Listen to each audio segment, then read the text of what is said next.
রাকসু নির্বাচন স্থগিত হবার প্রতিবাদে বিক্ষোভ মিছিল করেছে রাজশাহী বিশ্ববিদ্যালয় ছাত্র শিবির। বিস্তারিত দেখুন ভিডিওচিত্রে।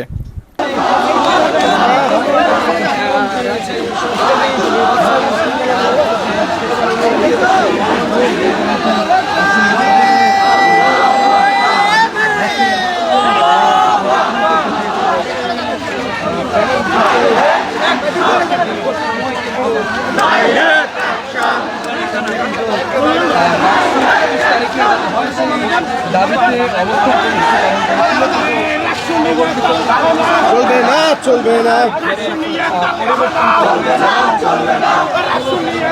দর্শক, সরাসরি দেখানোর চেষ্টা করছি রাজশাহী বিশ্ববিদ্যালয় থেকে। আপনাদেরকে যেটি জানাতে চাই সেটি হচ্ছে রাজশাহী বিশ্ববিদ্যালয় এই মুহূর্তে শিবির সমর্থিত যেসব প্যানেল রয়েছে সেই প্যানেল থেকে কিন্তু বিক্ষোভ মিছিল হচ্ছে।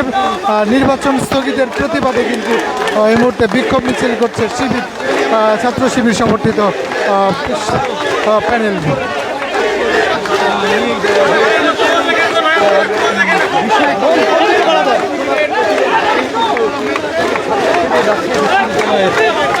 কিন্তু এই মুহূর্তে একটি বিক্ষোভ মিছিল বের করেছে কোষাধ্যক্ষ যে কার্যালয়, সেই কার্যালয়ের সামনে থেকে ইসলাম ছাত্র শিবিরের বিক্ষোভ মিছিলটি কিন্তু